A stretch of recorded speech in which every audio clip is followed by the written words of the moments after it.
a compartir este micrófono porque buenas tardes a todos y a todas. Muchas gracias por acompañarnos en esta nueva sesión del ciclo Diálogos Poéticos, que es un espacio que hemos concebido como un lugar sereno de conversación, de pensamiento y de escucha en torno a la poesía a partir de un tema o de un concepto en general, en este caso los clásicos.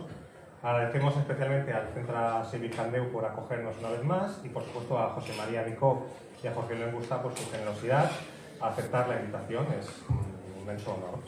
En esta ocasión Sol Musons y yo queremos abordar, como he dicho, la cuestión tan amplia de los clásicos y seguramente nos va a faltar tiempo para desarrollarla plenamente, ya que la idea de tradición literaria es casi inabarcable. ¿Qué entendemos por clásico? ¿Cómo se forma un canon? ¿Qué hacemos hoy con esas obras del pasado? Y sobre todo, ¿qué lugar ocupan en nuestra experiencia real como lectores y escritores?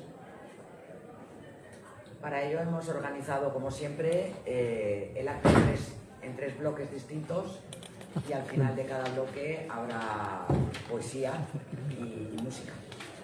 Entonces, bueno, voy a presentar a Jorge León Gustá, es un auténtico placer, doctor en Filología Hispánica por la UB, que entonces era la Central, y profesor y catedrático Sky de... 4. ¿Sí? ¿Ahora sí? Sky 4. Sí, voy a ver. Sí, pero este no funciona. Perdón, ya. Por eso compartíamos. Profesor y catedrático de Educación Secundaria en Institutos de Cataluña, donde tuve el privilegio de conocerle cuando los dos éramos veinteañeros, ayer, la semana pasada. Y la amistad ha continuado después de manera primero intermitente y después nuestros hijos coincidieron en el instituto y se hicieron amigos. Y allí volvimos a encontrarnos y luego nos hemos encontrado en la poesía. Es autor de más de una veintena de manuales de literatura y lengua castellana para diversas editoriales. Está centrado en el estudio de la literatura de los siglos de oro. Fue investigador de la Duke University y ha hecho la edición crítica de varios clásicos de Lope de Vega, Fernando de Rojas, Cristóbal, Mosquera de Figueroa, varios entremeses inéditos. Y ha reunido sus ensayos en un libro, están allí los libros, por si luego queréis echarles un vistazo. Un soneto de Manda Cerviolante y otras historias de la literatura, que es un libro magnífico. Y también este año pasado ha sacado un libro que es una antología comentada de los poemas eróticos de los siglos de oro, que os recomiendo porque además es divertidísimo. Yo me lo leí de un tirón, sin parar. Y como poeta ha publicado Pobres fragmentos rotos contra el cielo, El día y todas las cosas que me esperan, y también el año pasado, que ha sido un año muy fructífero, Las esferas del sentir. Además ha participado en varias antologías y ha escrito dos novelas, una que se llama Gotas de lluvia y otra que es Un veterinario de nieve, está con Jaime Martínez Arias. Bueno, Eso, Jorge. Ahora vamos con José María. Y es un honor, insisto, presentar también a José María Micó, una figura fundamental de nuestras letras, a quien los lectores debemos una gratitud inmensa, un humanista que nos ha traducido todo el mundo. Como catedrático de la Pompeu Fabra, donde además dirigió el máster de creación literaria, ha formado a generaciones, pero es su labor como traductor y antólogo la que nos ha regalado la luz de los clásicos. Su luminosa versión de la Divina Comedia de Dante, valorada por su cercanía y fidelidad, o su traducción del Orlando Furioso de Ariosto, son ya hitos de nuestra lengua. Un trabajo reconocido recientemente con el premio Zenda de Traducción, que se suma a otros galardones como el Nacional o el Ángel Crespo. Personalmente, muchos de sus trabajos son libros de cabecera, y pienso especialmente en la maravillosa antología sobre poesía del siglo de oro que editó junto a Jaime Siles, para Galaxia Gutenberg, que es uno de esos libros que están a menudo en mi mesía de noche. En 2020, la editorial Acantilado reunió su trayectoria poética en el volumen Primeras Voluntades, un mapa de su poética personal que se completa con su faceta de músico en el dúo Marta y Micó. Podemos decir, por lo tanto, que José María Micó no se limita a estudiar el verso, lo habita, lo traduce y finalmente lo canta también. Pues en este primer bloque querríamos que nos dierais una definición de lo clásico. ¿Qué es lo clásico? ¿Quién decide que es clásico? es un patrimonio abstracto? Bueno, yo empezaría diciendo lo que no es. Un partido de fútbol. O sea, las cosas como son, ¿no? Una vez sentada esta cátedra, lo clásico en un principio tendría que ser aquello que sea digno de ser imitado, ¿no? Es la definición que nos marca la Real Academia, pero sobre todo teniendo en cuenta ser imitado no solo, pero ir más allá de lo que es en el estilo, ¿no? Porque si no caes en el academicismo, ¿no? De manera que el clásico además necesita que pase el tiempo para aposentarse entre los lectores y entender bien lo que es, cuál es su mensaje y qué es lo que quiere decir. ¿Te parece? Por ahí tendrían que ir las cosas. Sí, ojalá fueran siempre por ahí, estoy completamente de acuerdo. Lo primero que quiero hacer es disculparme porque por culpa mía se tuvo que anular la primera fecha que teníamos y ahora afortunadamente hemos puesto otra y estoy muy contento de estar aquí entre amigos en este lado de la mesa y también del otro lado. Amigos a los que conozco desde el siglo pasado, no desde el en mi caso, desde el siglo pasado. Y efectivamente, yo creo que Jorge lo ha dicho muy bien porque el tiempo es el factor importante aquí. Ahora que muchas veces cada 5 minutos o cada 5 días se publica la mejor novela del año, el libro más original de la década, la mejor historia sobre la posguerra, el mejor no sé qué, el mejor libro de poemas, el libro más original. Yo creo que la primera obligación de un clásico es morirse. Nadie puede ser clásico en vida, es casi una contradicción de los términos. En vida no se es un clásico, se puede ser otra cosa, un autor que triunfa, un libro que tiene fortuna. Pero un autor clásico necesita que el tiempo se aposente, que lo lean varias generaciones de lectores y por tanto suele ser una combinación muy rara entre algo imprevisto, porque cuando escribe y publica lo pone en verde, nadie ha dado un duro por Cervantes, empezando por Lope de Vega. Nadie daba un duro por la poesía de Góngora, empezando por Quevedo, ¿no? Es decir, que nunca lo hubiera puesto en una antología si se lo hubiera pedido, por ejemplo. Y sin embargo, un clásico es aquel que puede ser leído mucho tiempo después, prescindiendo de todos estos prejuicios que a veces las propias épocas tienen sobre sus propios autores. Y por tanto, yo suelo usar siempre algunas definiciones de Borges, ¿no? Que hay alguna así como muy solemne, que es un clásico, es aquel libro que las generaciones de los lectores han decidido que es un clásico, etc. Pero tiene otras frases no tan solemnes que me parecen a mí más adecuadas. Un texto que leemos con previo fervor. Esta idea de un previo fervor, cuando uno es un niño y le dicen tienes que leer el Quijote y no sabe muy bien lo que es, puede decir algo sobre el Quijote o sobre la Divina Comedia, pues cualquier persona de cultura media puede decir algo sobre Dante. Ahora bien, el momento en que se convierte en clásico para un lector en concreto es cuando lee a Dante y cuando se da cuenta de que hay un panorama que en el fondo habla de nosotros, ¿no? Por tanto, es un equilibrio extraño que la historia va haciendo de una manera un poco caprichosa y es posible que si a Shakespeare o a Cervantes les hubieran dicho que hoy estaríamos hablando de ellos en estos términos, pues quizá no lo habrían creído porque nadie daba un duro por el Quijote y Shakespeare era un autor, digamos, no un escritor en el sentido moderno, sino un dramaturgo que tomaba algunos temas y algunas materias de aquí y por allá y tenía la gracia de escribirlo con unas palabras maravillosas, incluso ganar algún dinero con ello, que fue de los primeros, pero como autor teatral y no exactamente por lo que hoy entendemos un escritor. Pero me parece interesante lo que dices porque me pregunto, ¿el canon es algo que construye la academia? ¿Es el consenso democrático? Por ejemplo, a la que citas a Cervantes, claro, igual se sorprendería de ser recordado por el Quijote, precisamente. Lo hubiera querido así, que habría apostado por la Galamea. O el Persiles, sí. Entonces es muy interesante, ¿no? Bueno, aunque hemos venido aquí a leer cosas nuestras, yo tengo solo las primeras líneas de un libro que trata de ese tema, en realidad, de Dante a Borges, pero que intento explicar cuál es el asunto, porque yo creo que hay una doble dimensión aquí. Una parte es institucional, digamos, al final los historiadores de la literatura, porque estamos hablando de literatura, podríamos hablar de arte, que también hay un canon artístico, etc., se han puesto de acuerdo en que hay un canon más o menos inamovible. Sí. pero que no es en realidad tan inamovible, porque si le hubieran preguntado a Cervantes cuál era el mejor poeta italiano, hubiera dicho Ariosto, o quizá Petrarca, no hubiera dicho nunca Dante, al que Góngora, por ejemplo, ni leyó.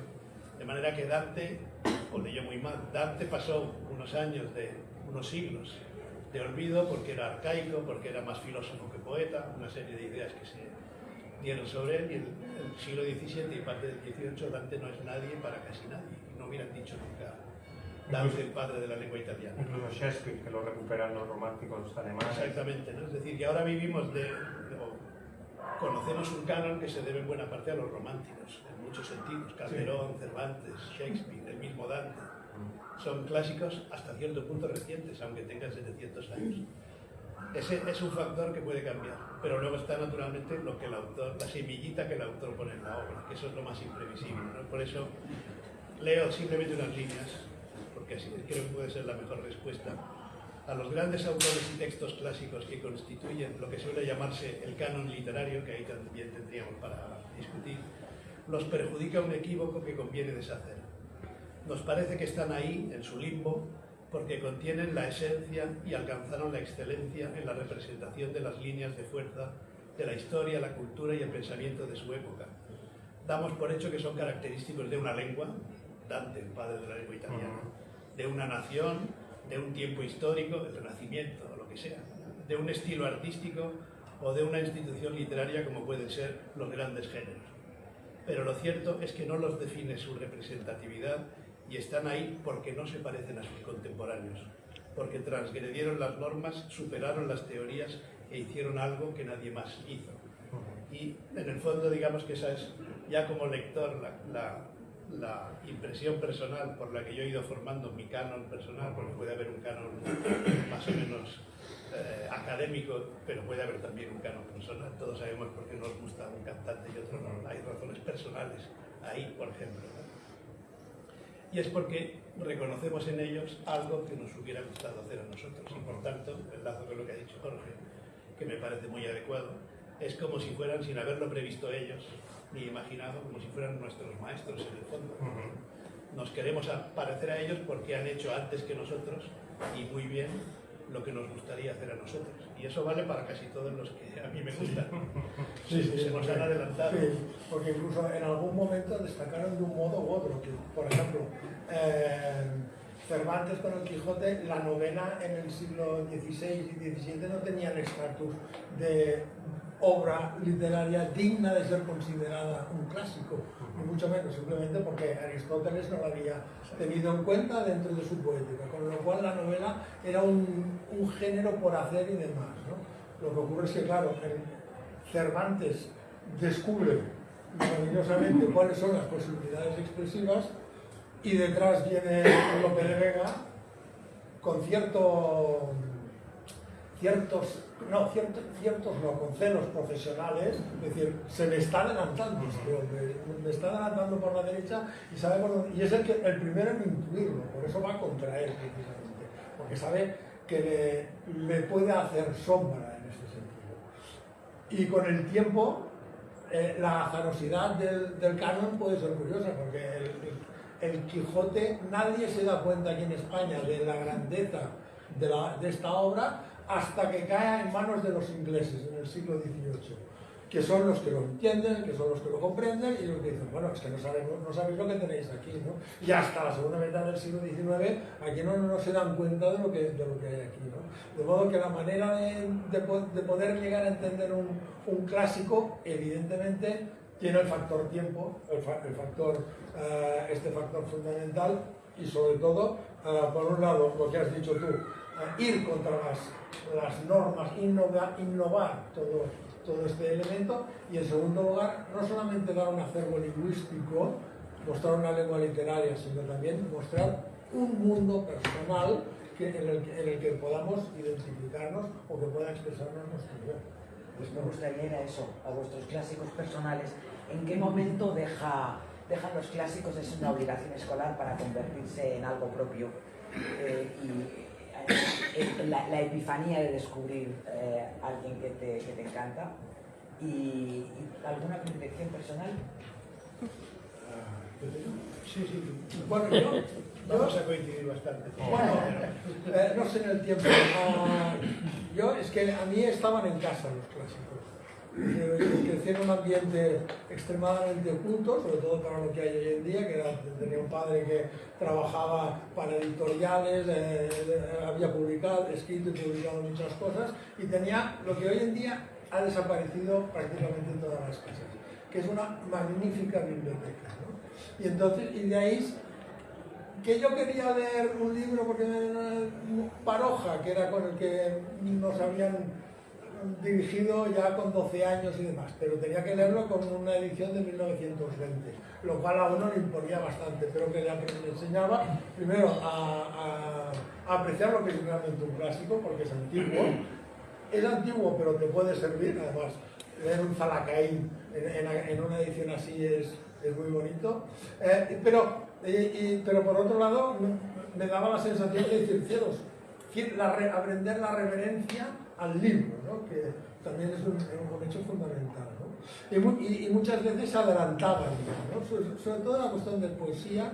de prosa y de teatro, ¿no? Poesía ya tuve que ir por mi cuenta, ¿no? Pero esto fue uno de los...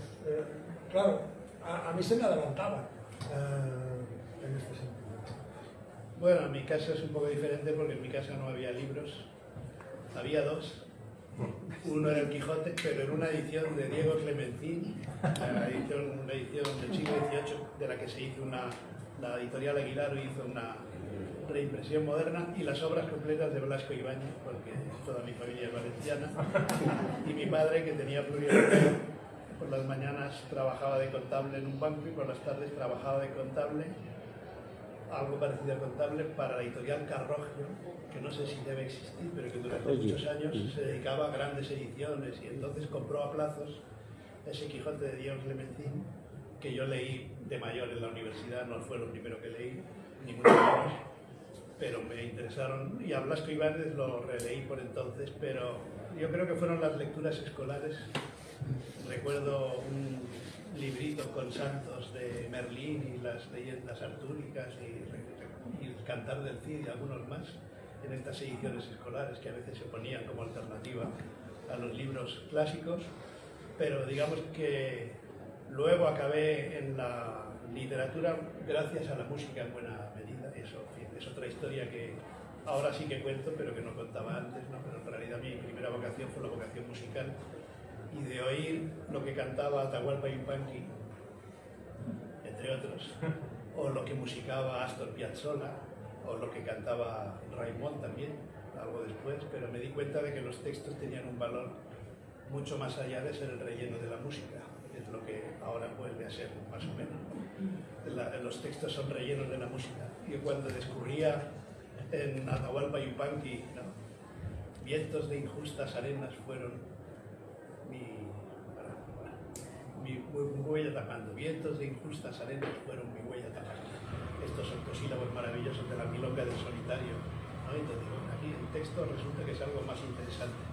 Y claro, Raimón cantaba Osías, Astor Piazzolla musicaba las milongas de Borges, y entonces Violeta Parra, Víctor Jara, a través de todos esos autores, cuando yo tenía 16 años, que tenía un charango, un cuatro venezolano y tocaba esas cosas de jovencito, acabé diciendo, bueno, pues a lo mejor la literatura puede tener un interés, y cuando decidí estudié filología, digamos, por esa vocación. La música me llevó a los textos, y ahora los textos me han devuelto a la música, porque creo que el factor musical, yo no voy a decir que la prosa no puede ser nunca clásica, eso no lo diría nunca, precisamente porque el Quijote es el ejemplo, y Jorge lo ha dicho muy bien, de que una prosa conversacional, que no está concebida eruditamente ni literariamente, que no tiene que ver ni con la poesía ni con el teatro de su tiempo, y que se basa en una conversación y en las experiencias que van pasando, y así este carácter conversacional que tiene el Quijote, nadie hubiera dicho que eso podía ser literatura, y sin embargo, gracias a Cervantes,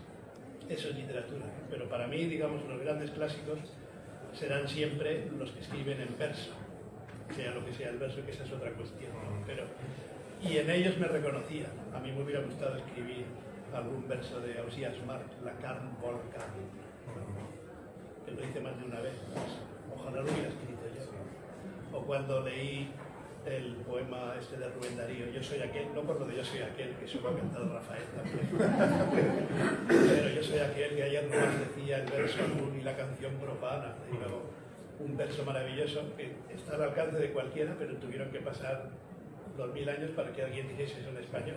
Sentimental, sensible, sensitiva. Yo cuando veía que alguien se me había adelantado tan clamorosamente en este sentido, eso es lo que yo quería haber escrito, ¿no? En tierra, en humo, en polvo, en sombra, en nada. ¿Cómo se puede mejorar eso, ¿no? Entonces eso es un clásico. El que consigue dar esa impresión, y ahí volvemos a Borges, lo del el previo fervor, o la idea que también dice Calvino.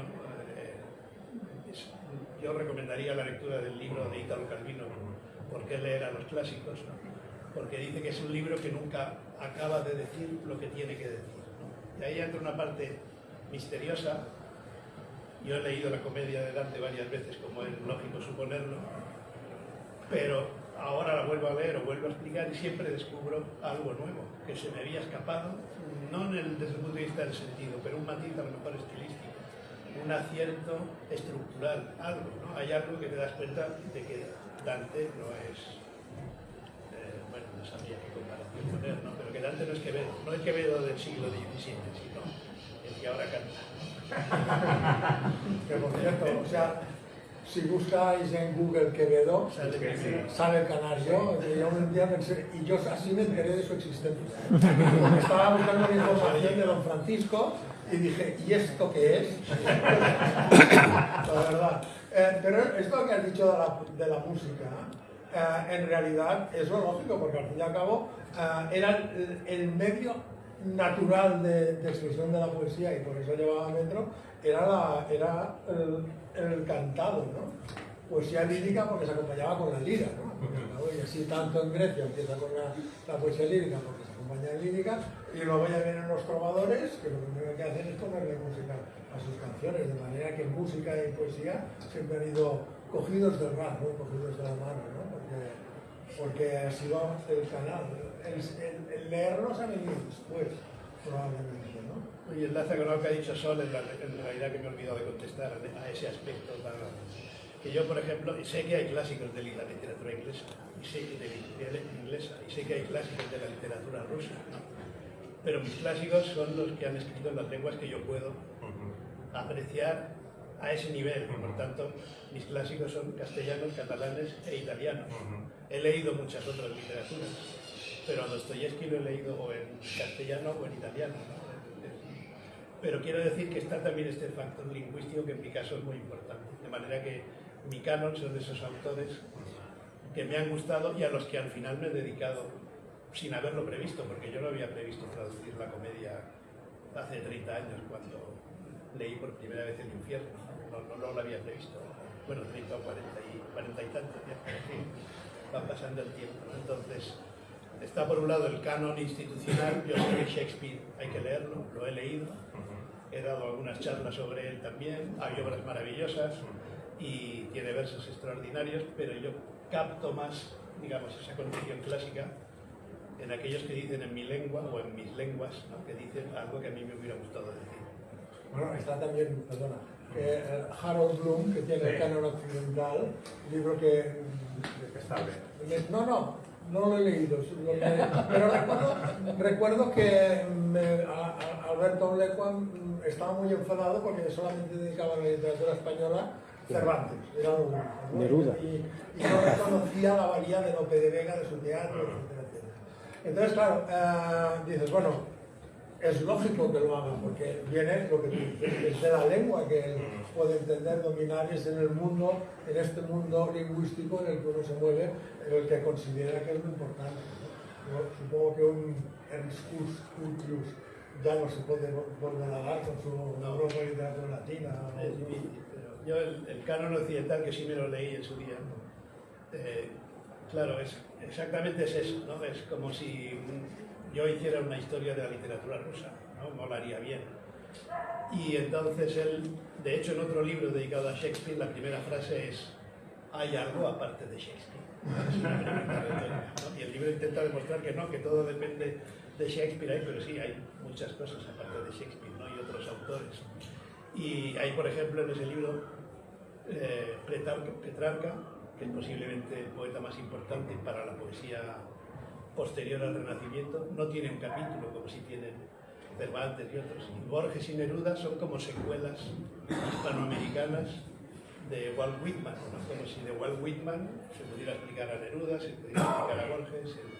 Entonces, son defectos que suelen tener todos estos libros y que efectivamente ya no se basan en esa gran erudición que tuvo esa generación, Curtius, Fosler, Spitzer y algunos otros que tenían un control de, bueno, aparte de ser políglotas, pero tenían un control de la literatura europea que posiblemente les dio una visión más amplia para escribir esos libros, ¿no? Y menos polémica, porque el libro de Harold Bloom también quería decir todas estas nuevas tendencias, estudios culturales, etcétera, literatura de género. Hay que, digamos, lo único bueno del libro de Bloom, o alguna de las cosas buenas, es decir, bueno, aquí hay unos autores, Dante, Shakespeare, Cervantes, que algo tendrán, ¿no? Y por tanto no hay que maldecirlos porque esté de moda decir pues que eran hombres blancos muertos, ¿no? Por ejemplo. Y quizá una pregunta relevante en este punto sería, ¿dónde ponéis el punto final? Es decir, ¿cuándo acaba la tradición? ¿Quién es el último clásico para vosotros? Esto es muy personal, entiendo, seguramente, y muy debatible, pero en vuestra opinión. No lo sé, yo creo que acabará cuando los escritores no enlacen con el pasado. No, pero históricamente me refiero, quiero decir, ¿dónde pondríais ese...? Yo aquí en el prólogo de este libro dije, pero ahora se entenderá por qué, quizá el último clásico sea 100 años de soledad. Quizá el último clásico, que se pueda decir así, un autor relativamente reciente, ¿no? Pero es que esto lo escribí en la casa en la que Gabriel García Márquez escribió 100 años de soledad, porque estaba yo en México y estaba condicionado, pero en el fondo lo creo así, porque después pensemos qué libros de literatura internacional o circunscribiendo la literatura en español, qué libros podríamos decir, no, es el último clásico. Yo creo que es una pregunta muy difícil de responder, ¿no? Tiene que ver un poco con la actualidad literaria, no sé, pero para mí la tradición no se interrumpe nunca, pero ahora no hay ningún clásico a la vista. No lo puede haber, se tiene que morir primero como yo. Yo es lo que iba a decir, a partir de la definición taxativa que ha dicho, primero que se han de morir, ¿no? Es fundamental.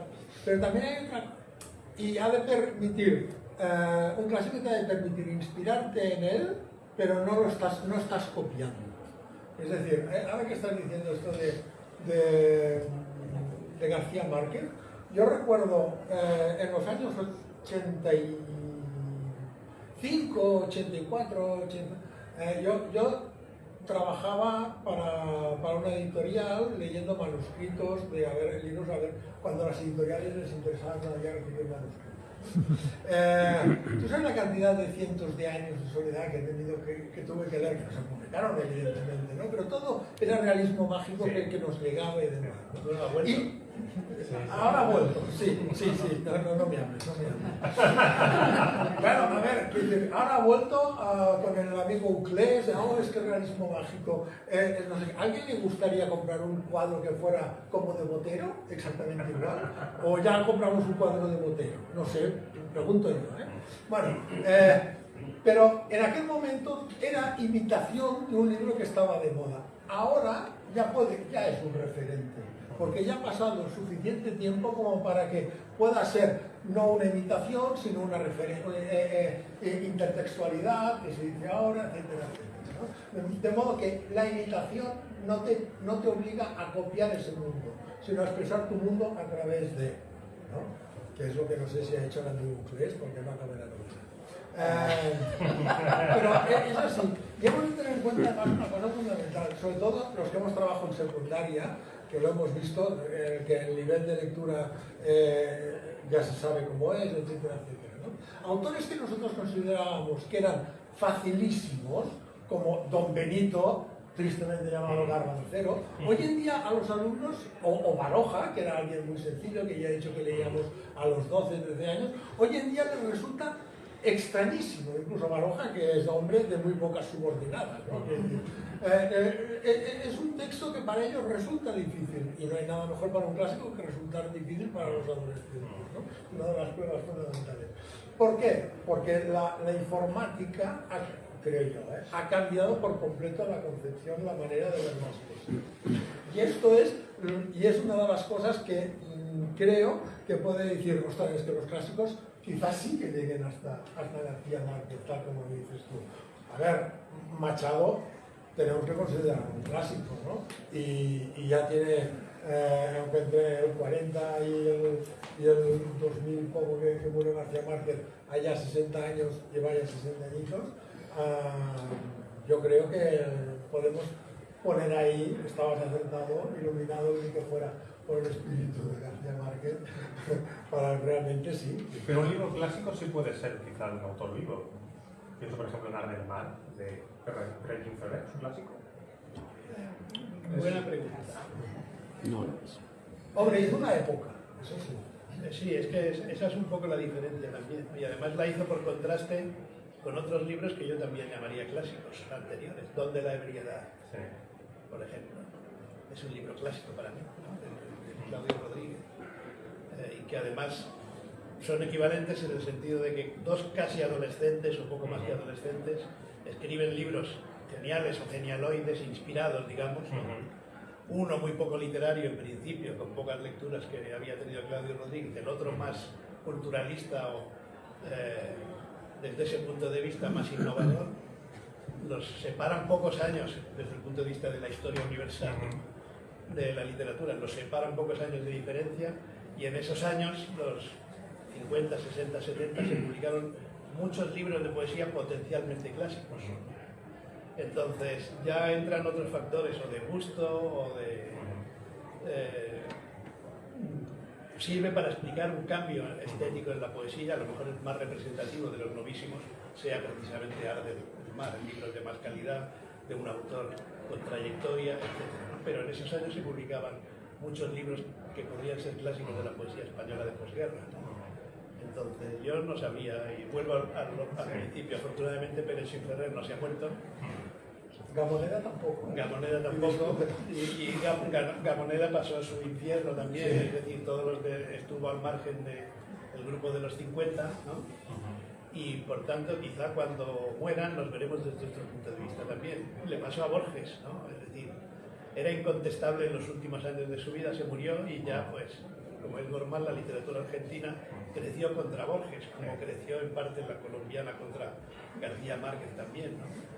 Entonces son, digamos, como yo me dedico a textos muy antiguos, esos fenómenos se ven en cualquier periodo de la historia, ¿no? Y por tanto, lo mejor y lo peor, todo y lo contrario de todo coinciden en la misma época. Y siempre el mundo es igual, digamos, ¿no? En la misma generación está el trobar lleu y el trobar clus, en la misma promoción la cuestión de poesía como conocimiento o como comunicación, son oposiciones, Góngora, Quevedo, conceptismo y culturalismo, y yo creo que los clásicos son aquellos que podemos leer al final, al margen de todo eso. Posiblemente Góngora y Quevedo, aunque coincidieron en alguna antología, que no prepararon ninguno de los dos, ¿no? Pero si uno de los dos hubiera preparado una antología, no hubiera puesto al otro, se hubieran excluido, como ha pasado con antologías más recientes, ¿no? Pero en la historia, si a uno le gustó la poesía, no le puede no gustar un soneto metafísico de Quevedo. ¿Cómo no le va a gustar eso? Da igual si era, se supone, con más conceptista que Góngora, que es otra prola, digamos, ¿no? Eso sería... Ya sea para hablar un poco más, ¿no? Pero evidentemente tenían una concepción de la poesía que permitía a gente con talento como ellos escribir poemas magníficos. Los que uno no reconoce. Ahora que hablaba del conceptismo y contenido, es uno de los problemas del clasicismo, de la tradición clásica, el reduccionismo, sobre todo pedagógico, que es muy fácil, ¿no? Decir uno y otro, y en realidad pues puedes encontrar conceptos en cualquiera de los dos, incluso en algún poema con unos hiperbatos complicadísimos de la línea del clasicismo, ¿no? Sí. Pero, y esto quizá es lo que impide entrar directamente en la maraña de los textos. El academicismo historicista. Esto sí que es. Sí, yo estoy de acuerdo completamente. Somos profesores de literatura y creo que la literatura se ha enseñado siempre mal. Pero con esto digo la literatura y el arte y muchas cosas, porque digamos lo acabamos convirtiendo en una técnica o en una serie de conocimientos cuando en realidad es una experiencia. Habría que explicarlo como una experiencia de lectura, dar más importancia a los textos, aunque solo se pueda leer un soneto por semana, pero es decir, más a la lectura de los textos que a la explicación de los avatares históricos que, bueno, no lo explican todo. Yo tengo una pregunta. ¿Cómo os ha condicionado vuestro canon personal de clásicos en vuestra lectura, en vuestra traducción, pero sobre todo en vuestra escritura poética? Hombre, a mí muchísimo, la verdad. A ver, ¿cómo te diría yo? ¿Quién fue? Los impresionistas franceses fueron los primeros que bajaron a Madrid, al Museo del Prado, a ver cómo era descubrir, robarle el secreto a Velázquez, a ver cómo era su pincelada, para poder ellos aplicarla. Esto es lo que te encuentras en los clásicos, en realidad, un magnífico repertorio de recursos, de motivos y de temas que luego están allá y tú puedes utilizarlo, recogerlo y puedes escribir, hacer tu propia relectura y te puede ayudar a expresarte a ti mismo, porque como que ya no son próximos, no es imitar, sino que es reciclar, es decir, hay aquella teoría de que los diferentes periodos históricos de estilos, el clasicismo, el neoclasicismo, el barroco, el romanticismo, ¿verdad?, es una reinterpretación de la tradición clásica, ¿no? Cada época interpreta a su manera aquello que vio la antigüedad grecolatina o bien lo que pueda ser los clásicos contemporáneos, ¿no? Y esto es particularmente lo que ha sido, porque después de la de horas que uno se ha pasado en una biblioteca transcribiendo versos, transcribiendo manuscritos, diciendo, a ver, esto, claro, en algún momento te salta la chispa y dices, ostras, mira, ahí tienes esta imagen, mira, esto me explica a mí esto, ¿no? Entonces, a partir de ahí puedes utilizarlo, ¿no? y te puede dar un cauce expresivo. En mi caso, que soy poco, a pesar de haber frecuentado muchísimo verso contado de casílabos, etcétera, etcétera, soy poquísimo de verso regular. Casi todo lo que he utilizado es verso libre, ¿no? Pero la expresión está allá y los motivos, y uno de los poemas que lees irá por ahí, muchísimo, ¿no? Incluso el otro día estaba leyendo un libro de Santiago López Navia, que ha publicado, y claro, primero, todo es de casílabos, la mayor parte blancos. Lo iba leyendo, los motivos, ostras, por ahí me salía Fray Luis, una selva absoluta, que está, no lo sé, total, que al final acabé de leer el libro y ya estaba escribiendo una reseña, que la reseña se titula La tradición clásica. No podía ponerle otro título, ¿no? Porque es como la tradición clásica revive, pero es lo importante, revive, no es arqueología. Eso es lo importante, revive en esas páginas, ¿no? Lo siento, pero no me acuerdo de cómo se llama el libro. Sé cómo se llama, pero bueno, está en cena, si queréis ya. La tradición no momifica. Claro, no, es esto, no se está momificada. Al revés, está más viva que nunca, siempre y cuando lo sepas hacer, ¿eh? Siempre y cuando lo sepas hacer y te sirva para expresarte a ti mismo. Lo importante es expresarse a sí mismo. Puedes hacerlo de manera revolucionaria y consiguiendo hacer algo que no haya hecho ni dicho ni nadie, puede ser. O bien puedes acogerte a una tradición clásica con esos motivos que te sirven para expresarte a ti mismo y mezclarlo con cosas, evidentemente. No es hacer un centón, ni un pastiche, ni nada, ni un collage, ni nada por eso. Sí, la mejor frase para eso es aquella de Eugenio d'Ors que decía: lo que no es tradición es plagio. Y aquel que no conoce el pasado está casi condenado a imitarlo, incluso sin querer.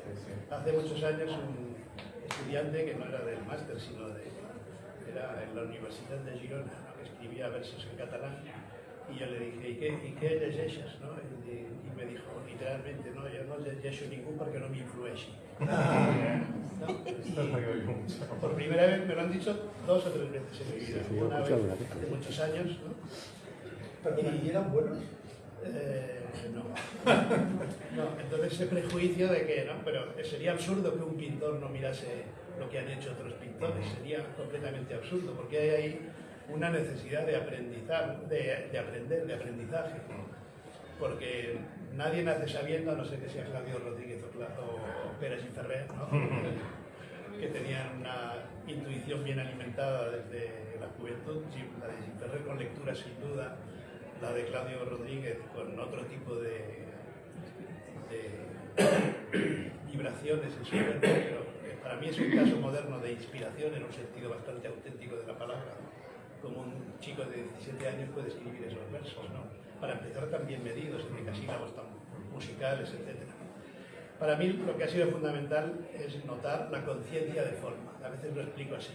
Yo creo que para un clásico es fundamental que haya tenido conciencia de forma, es decir, saber que la poesía es un lenguaje, como lo pueden ser otros lenguajes artísticos, y no es que haya que seguir las reglas están para romperse también, ¿no? Pero hay que saber romperlas, hay que saber que uno las está rompiendo, no creer que está haciendo una cosa nueva y está diciendo te quiero de la manera más vulgar en que se ha estado diciendo te quiero desde la poesía antigua hasta ahora, porque esa es otra cuestión. En realidad los temas cambian poco, lo que cambian son las formas, pero no rompiéndolas, ¿no?, sino teniendo conciencia de que el instrumento, en su punto afinado, como diría Jaime Gil de Biedma en otro de sus poemas, ¿no?, pues hay que tener conciencia de ese instrumento, de la condición formal que tiene la expresión poética en este caso, o artística en otros casos. Pienso en la doble concepción de la palabra original.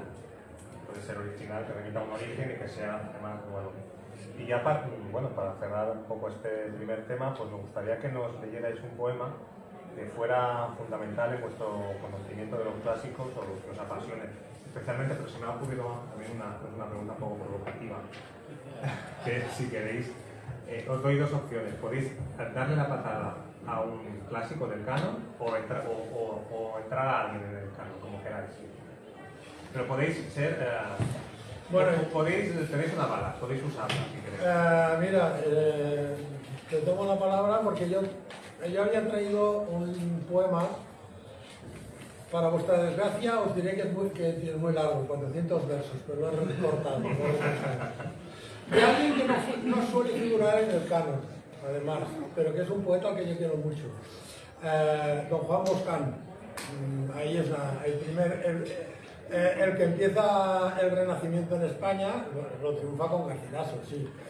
Pero es el que lo empieza, ¿no? Y además es de Barcelona, con lo cual hemos de reivindicarlo, ¿no?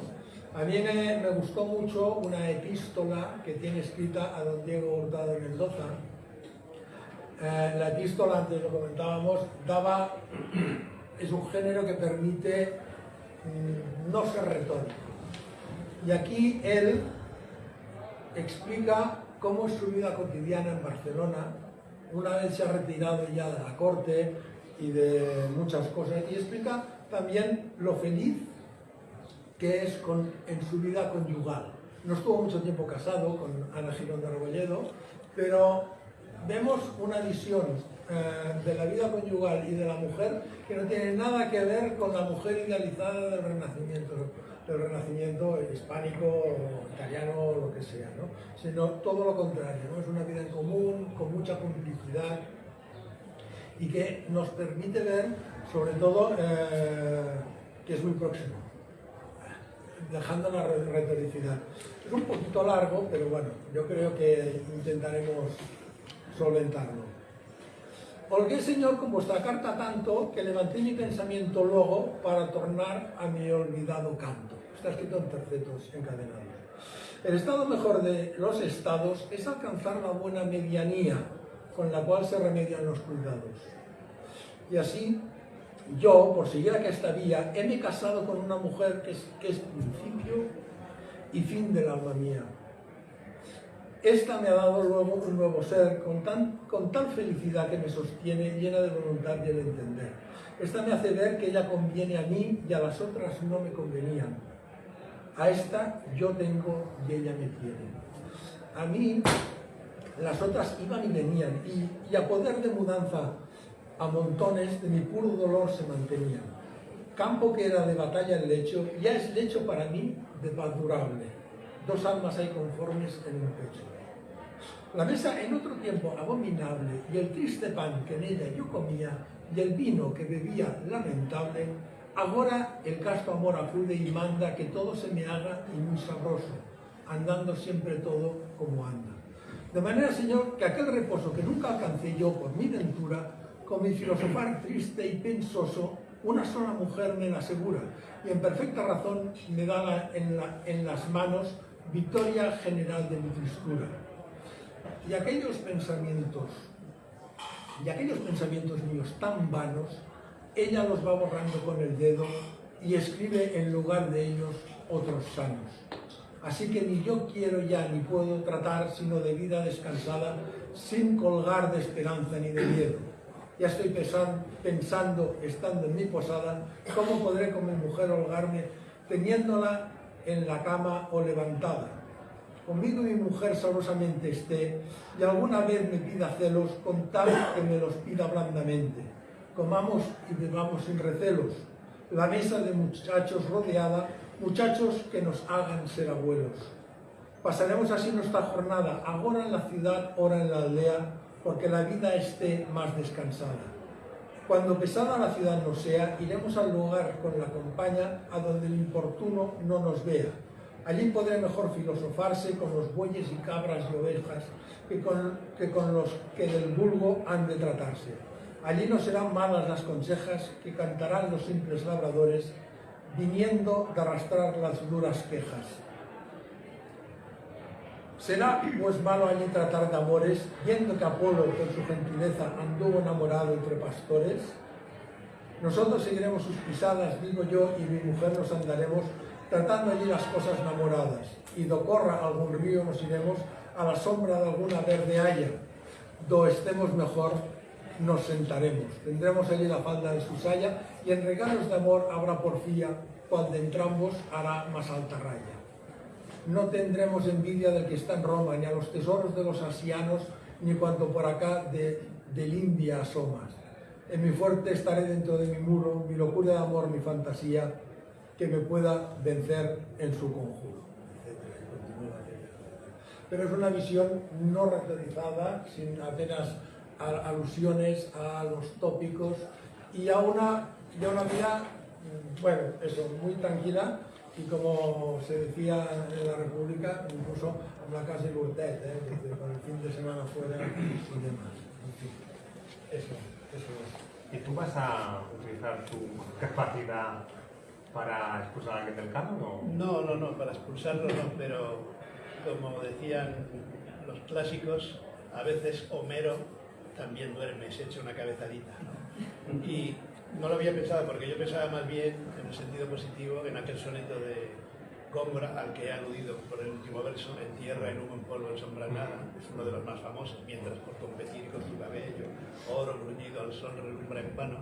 Yo pido a los que estén aquí que vayan a buscarlo y lo lean, porque es un buen ejemplo de cómo un gran poeta se abre camino a pesar de que escribe en una forma ya muy usada, el soneto, de que está imitando a uno o dos poetas italianos que siguen el mismo esquema. Mentre que l'audio grimpondeggio intorno, mentre, en el verso 1, en el 3, etc., que tiene el verso imperativo central en el mismo sitio que algunos de esos modelos, goza, cuello, cabello, labio y frente, pero que consigue sacar ese último endecasílabo, que yo a veces uso en clase para desafiar a los alumnos y decirles: intentad mejorar ese último verso. En tierra, en humo, en polvo, en sombra, en nada. Y siempre sale alguien que, como yo mismo, cuando leí ese soneto, porque dije, claro, en tierra, en humo, en polvo, en sombra, en nada, de la máxima materialidad a la máxima inmaterialidad. Pero entonces en tierra, en humo, en polvo sería mejor. en tierra, en polvo, en humo, en sombra, en nada. Y uno se hace la ilusión de que puede mejorar a Góngora, o de que pilla a Góngora en un error, cuando no. Al contrario, ese es el orden, porque el humo no es el humo del tabaco ni de la chimenea, es el humus, la tierra que tiene el sentido funeral, de inhumar, por ejemplo, ¿no? Entonces Góngora lo hace muy bien, a sus 19, 20 añitos que tenía cuando escribió ese soneto, en tierra, en humo, en polvo, en sombra, en nada. Es decir, es tan difícil mejorar a los clásicos que el positivo sería ese. Pero al hablar tú me he acordado que yo sí, algún verso de Juan Ramón, sí lo hubiera aconsejado que no lo escribiera. Y tiene un poema maravilloso, que es a Georgina Hübner en su Cielo de Lima, del que un novelista hizo una novela a propósito de eso. Es una historia conocida. Se enamoró por correspondencia, digámoslo así, de una muchacha que no existía, porque se la inventaron dos peruanos para pedir esos libros y tal, ¿no? Y entonces el poema, que tiene su gracia y que estuvo revisando toda la vida, porque en 1904, 1954, hay un momento en que dice: tus piernas están ya para siempre cerradas. Yo no sé si ese verso es más inspirado. El cónsul del Perú me lo dice: Georgina Hübner ha muerto. ¿Has muerto? ¿En qué cielo? Y tiene la pompa de jabón de un niño idiota. Tiene unos versos maravillosos, pero de pronto dice: tus piernas están ya para siempre cerradas. Y entonces no sé yo si ese es el verso más feliz de Juan Ramón. Pero no lo quitaría del canon. ¿Y quieres leernos algo? Bueno, mientras por competir con tu cabello. Porque Sí. aquí hay más estudiantes de literatura, pero en fin, a ver si me acuerdo. Mientras por competir con tu cabello, oro unido al sol relumbra en mano, mientras con menosprecio en medio el llano mira tu blanca frente, el lillo bello, mientras a cada labio por cogello siguen más ojos que al calabel temprano, y mientras triunfa con desdén lozano del luciente cristal tu gentil cuello, goza cuello, cabello, labio y frente, antes que lo que fue en tu edad dorada, oro, lirio, clavel, cristal luciente, no solo en plata o viola troncada se vuelva, mas tú y ello, juntamente, en tierra, en humo, en polvo, en sombra y nada. No podía ser más tópico, no podía tener más modelos precedentes, pero no hizo una simple imitación, sino algo completamente nuevo, ¿no? Y que sobre un tema que además era también frecuente, pero digamos que los grandes poetas se abren camino. Pues pasamos al segundo bloque. Y lo primero que queríamos preguntaros en esta segunda parte es: ¿en qué nos enseñan y cómo nos pueden ayudar los clásicos? ¿Tiene algún sentido utilitario leer el cántico espiritual, o de qué modo un texto del siglo XVI nos explica el amor, el miedo, la muerte mejor que un texto actual? Se deduce un poco de lo que hemos dicho hasta Sí, ahora. sí, o sea, es un repertorio. O sea, en primer lugar, que hay algo que se olvida, y ese es el origen de todo. Tiene pocas funcionalidades la literatura, es decir, que es uno de sus atractivos, no sirve de nada, o no sirve para nada, ¿vale? Pero de la misma manera que un cuadro, que tampoco sirve para nada, pero sirve para decorar una pared, la literatura sirve para pasar un rato de ocio. Y esa es una de las causas de las crisis que está viviendo ahora. Hay 100.000 maneras hoy en día de cubrir el ocio. Pero la literatura, la poesía nace en este sentido. Yo recuerdo que don Martín de Riqueros explicaba que los trovadores, cuando empiezan a escribir en las épocas de paz, cuando no hay guerras, ni hay cruzadas, ni nada, como que se aburren para descansar un rato, pues se van refinando poco a poco y pasan el rato escribiendo poemas y componiendo canciones. Es la manera de pasar el rato, escribiendo y escuchando, ¿no? Esto es lo primero de todo, ¿no? Pero también en segundo lugar puede mostrar una manera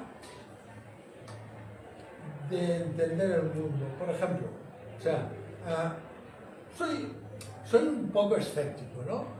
porque podemos poner el ejemplo a favor y el ejemplo contrario. Es decir, la idealización y la divinización amorosa que se desprende de la poesía clásica podría ayudar a combatir la lacra de que estamos viviendo de continuo de asesinatos de género y demás, que es un continuo desprecio hacia la mujer.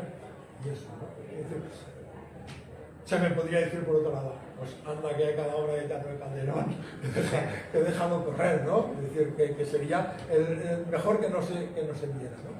Pero bueno, también es dentro de lo poco algo que pueda, al tener cultura, enseña a ver las cosas.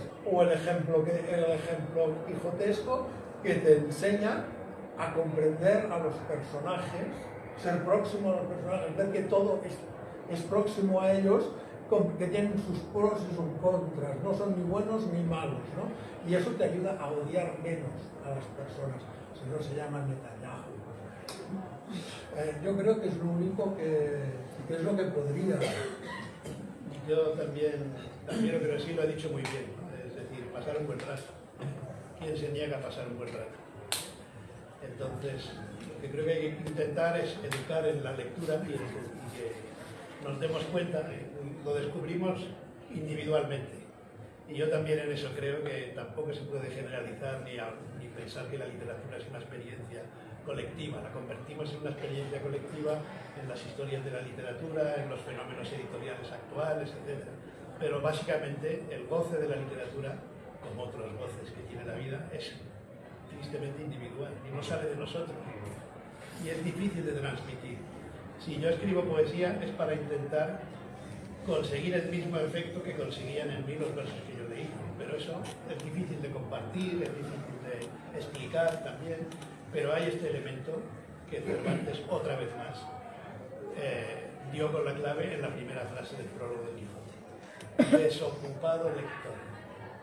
Y ya pedía a un lector que no tuviera nada mejor que hacer ni nada peor que dedicarse un rato a la lectura de lo que había escrito un tipo de su tiempo, ¿no? Eso se está perdiendo por muchas razones. Hoy la lectura, ¿cuánto dura? La lectura, cualquier cosa, nos está pasando incluso a nosotros, ¿no? Cuando buscamos información o cuando leemos algo. De manera que quizás sea más difícil, pero no imposible, esa tarea individual de dedicarle unas horas de tu vida a la vida de los otros, por decirlo con el título de una película. Está ese soneto maravilloso de Quevedo, Retirado en la paz de estos desiertos, que habla de la lectura como una conversación, ¿no? Pero hay una carta de Maquiavelo a uno de sus amigos donde dice algo muy parecido, y él, que estaba muy ocupado en la política de su tiempo, dice: bueno, cuando acaba el día llego a mi casa, después de hacer cosas variadas, me pongo ropa de calle así vestido decentemente y me siento a leer durante 4 horas y conozco la vida de unos amigos a los que no he conocido personalmente, pero me alivian, me consuelan, me enseñan. Esta, digamos, apología de la lectura es algo que tenemos que intentar seguir haciendo, pero no va más allá de un triunfo individual. Es decir, no nos volvamos locos con esto, ¿no? Lo de la universalidad y el prestigio y la fama y todo eso son fenómenos sociológicos, digamos. Pero aquí lo esencial es no perder esa idea de pasar un buen rato con la literatura. Y es eso lo que alimenta a los escritores, en realidad. ¿Se ha intentado alguna vez, desde el poder político, hacer arte y literatura dirigidos? Y eso sobre todo en el realismo socialista, ¿no? Que hasta el amigo Stalin criticó, me parece que era la nariz de Shostakovich o Lady Macbeth de Mes, y dijo: esto no es, el arte ha de servir para ser pedagógico para el pueblo. Y hacía crítica también. Sí, le hacía crítica y demás, ¿no? Pero bueno, ha caído. Pero conectando con, me ha gustado lo de desocupado lector que decía José María.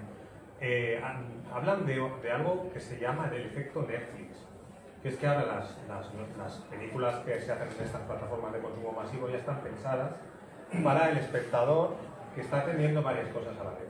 Entonces la trama se sobreexplica, hay una serie de herramientas, entonces igual la lectura de clásicos pues es un antídoto contra estos tiempos tan de consumo masivo tan banales, ¿no? Sí, Lope de Vega ya lo dijo en El Arte Nuevo, ¿no? Que dijo, la paciencia del español sentado no se templa si no le representan en 2 horas hasta el final juicio desde el Génesis, ¿no? Él sabía que su público no era muy exigente, como el público de una conferencia al que espero que no estemos aburriendo hoy, ¿no? Pero es decir, a un espectador del teatro de en 2 horas le tienes que explicar muchísimas cosas. Si ya lo decía Lope eso en su tiempo, imaginemos ahora que efectivamente nuestra capacidad de atención es muy limitada, llevamos la memoria fuera del cuerpo, que eso a veces lo digo en clase cuando hay ocasión, pero que me parece a mí fundamental. Es decir, Dante hoy en día no podría haber escrito la comedia en las condiciones en que las escribió, porque se tuvo que ir al exilio sin sus libros, etcétera, pero toda su literatura estaba en su cabeza. Y por tanto podía escribir 15.000 versos sobre materias diferentes con el uso de su memoria. Hoy nosotros no podemos confiar en nuestra memoria, porque la tenemos fuera del cuerpo, ¿no? Entonces ese a mí me parece un cambio antropológico importante que se ha ido produciendo, que, que se seguirá produciendo. Entonces supongo que la literatura se acomodará a eso. Claro, libros como el de Uclés son extraños porque vuelven a pedir no 4, sino 40 horas de lectura o no sé cuántas, ¿no? Y entonces se convierte en un bestseller, un libro que está pensado precisamente al contrario de esa falta de atención, pero quizá porque no lo leemos con la atención que requiere, ¿no? Sino que lo leemos también superficialmente y por tanto nos podemos dedicar a leer superficialmente lo que sea durante poco tiempo o en una lectura superficial. Y quizá esa falta de profundidad es lo que se pueda echar de menos ¿Y somos más tontos? Os pregunto, porque desde luego. Porque sí que es verdad que con el paso del tiempo me choca que lo que históricamente fue el entretenimiento de las clases populares ahora nos parezca, a mucha gente le parezca inaccesible. Bueno, pero también depende un poco del tipo de obra o de género. Ya que has citado a Lope de Vega, recuerdo que Lope de Vega comenta cuando, claro, él está triunfando, ganando mucho dinero con sus obras de teatro y demás, ¿no? Y de repente se da cuenta de que alguien las está imprimiendo y vendiendo, lo cual a Lope le molesta mucho porque dice, con mi trabajo están sacando, de mi trabajo hay alguien que saca dinero, que Lope era celoso de esto, aunque tenía todo el derecho del mundo, ¿no? Y él da como excusa, lo dice en la parte 9 de sus comedias, que él no las había querido imprimir porque esas obras no están hechas para la intimidad de la cámara, ¿no? La intimidad de la habitación, ¿no? Porque no están hechas para ser leídas, sino para ser vistas, porque la lectura requiere un esfuerzo, una concentración y un nivel artístico e intelectual determinado que es más propio de la poesía lírica. Al fin y al cabo es a lo que iba, ¿no? La lírica o la épica, que era lo que mejor se consideraba en la época, aunque hoy nos parece extraño. Entonces, claro, nosotros siempre los clásicos necesitan que nosotros nos acerquemos hacia ellos. Ellos están allá, pero se hacen un esfuerzo bastante grande para entender su lenguaje, su léxico, para entender el contexto en el que se está haciendo, y las referencias históricas y todo lo demás, que por suerte para algo están las notas que pueden. Pero no es una lectura así banal, ni fácil, ni mucho menos, como hoy en día parece que se está moviendo, sobre todo si vemos los índices de lectura que existen y todo lo demás, ¿no? Entonces requiere ir un esfuerzo del lector hacia el texto, que es muy importante y que no siempre se da, y desde luego a las generaciones jóvenes les cuesta mucho, pero también siempre ha sido minoritario, ¿no? Porque en el siglo XVI y XVII, que era un 1 o un 5% de personas que podían saber leer, que podían estar alfabetizadas, muy pocas, era mínimo. A mí me gustaría, yo tenía una pregunta. Que es otro aspecto de vuestro trabajo, ¿cómo se entiende la crítica literaria tras el estructuralismo? ¿Perdón? Acercaros un poco más el micro también. A ver, antes para explicar un libro se iba la biografía, se iba la autora, ahora parece que el libro es un mecanismo autónomo y se ha cambiado la manera de enfocar la crítica. ¿Cómo lo veis?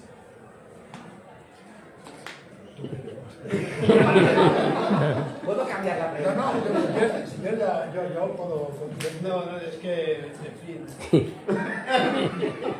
Ahora la crítica literaria es más profesional en el sentido que se hace más en los periódicos que en los libros, ¿no? Ahora un personaje como el de Roland Barthes sería casi imposible, porque ahora la crítica literaria ya tiene bastante trabajo en la actualidad. Y entonces no se hace por razones intelectuales, sino que por razones editoriales también o de oportunidad. Un poco pasa también como la crítica cinematográfica, ¿no? Los grandes estrenos, etcétera, son los que tienen.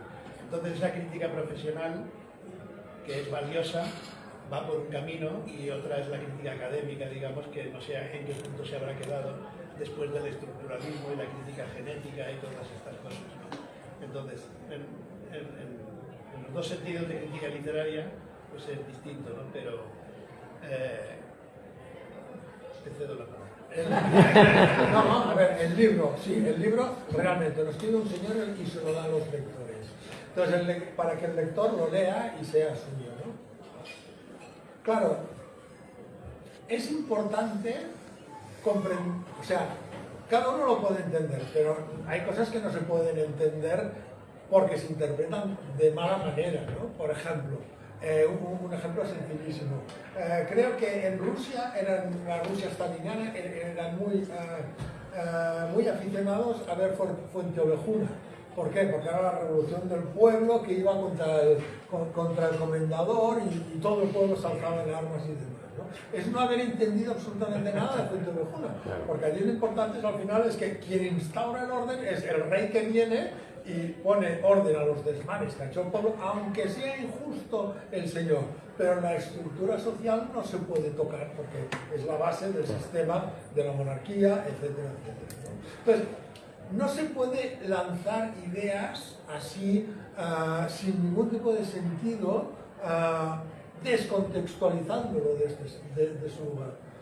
Recuerdo haber visto, o me han explicado, aquí no lo sé, una vida es sueño dirigida por un impresentable Calixto Viejo, en la que cuando protagonista, Segismundo ve a la dama con la que tiene que casarse, se empieza a masturbar recitando sus palabras, ¿no? Dices, tú eres tonto, directamente, tú eres tonto, porque, a ver, ¿cómo se te ocurre? O sea, sí que, a ver, yo he tenido muchos alumnos que también tenían ocurrencias del mismo tipo, masturbador. Y estaban en la edad. Y estaban en la edad, pero era que el señor Gaito ha perdido todo el pelo ya, no fastidiemos. Entonces, ¿cómo se te...? O sea, ¿tú sabes lo que quiere decir sugerir, evocar? Sí, de que aquel hombre se queda babeando delante de aquella mujer, de acuerdo, pero ¿cómo? O sea, hay una cosa que se llama decoro, que no es incompatible con esto. Te iba a preguntar precisamente, ¿qué os parecen, por ejemplo, los cambios de género, su reinterpretación en montajes teatrales modernos? Uf, ya no. Ya no es más. Sí. Lo habíamos hablado alguna vez, incluso Sí. Que ya había visto algún Chekhov también. Claro, Estaba esta completamente- manera de modernizarlo todo. Entonces, claro, es decir, recuerdo haber visto me parece que era un Ibsen que es muy naturalista y por tanto finales del siglo XIX, con una presencia de la herencia genética que está determinando la tragedia a la que llevará al final al personaje, que no se entiende fuera o sea, en el siglo XX esto no se puede entender, no tiene ningún sentido, ¿no? Pero yo pienso en lo mío, ¿vale? Ricardo III, cuando te lo representan como un jefe nazi y es solo la ropa, porque claro, el teatro no tenía acceso, Sí. era solo la ropa y llevaban la ropa de su época. Si te ponen una ropa nazi te afecta mucho. Sí. Sí. Sí, porque, a ver, los nazis hacían las cosas de una manera, no creo que las hicieran peores, sí, en número sí, pero la mentalidad de aquel hombre pertenece al siglo XVI-XVII. Incluso no pertenece ni a su época originaria, no sé de qué época es Ricardo III, debe ser un medieval o algo por el estilo. Es del 15. Es decir, es un hijo del barroco. Bueno, que no es de la misma manera que el Julio César no es romano, es un hombre del barroco. es eso. Bueno, pues es un hombre del barroco. No ponerlo, trasplantarlo en otro sitio, lo único que hace es coartar la expresividad global de ese texto, porque te está dando una lectura unívoca y a la larga empobrecedora. Es eso, es decir, no te está... Con algún matiz, pero estoy de acuerdo, porque digamos que es obligar a una interpretación de las muchas que pueden estar presentes en un texto. Yo no soy precisamente un purista, al contrario, creo que los puristas siempre se equivocan, es una de mis frases. Los puristas siempre se equivocan, y lo aplico al flamenco y lo aplico, creo que precisamente mantenerse en esa pureza ha hecho que no avance el arte, ¿no? Por las razones que he dicho antes, los artistas siempre deben innovar, pero ahora, ¿qué es innovar? Cuando la obra no es tuya, sino es de otro, claro, para empezar, ¿no?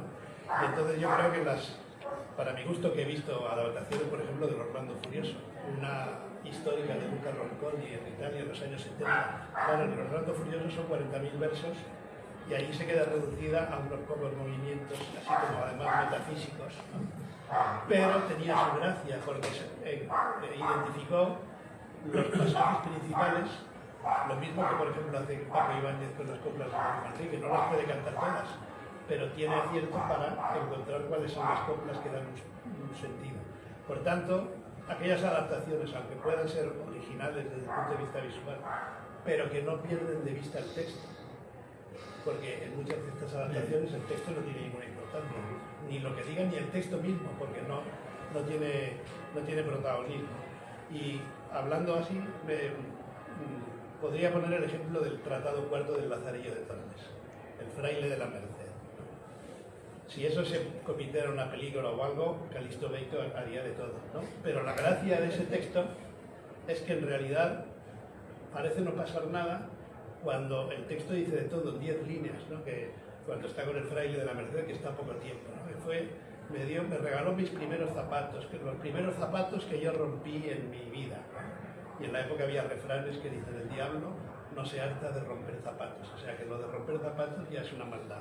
Resulta que al fraile le gusta mucho salir de casa y que va a visitar, ¿no? Todavía Vargas Llosa, en la novela Pantaleón o las visitadoras son las prostitutas, ¿no?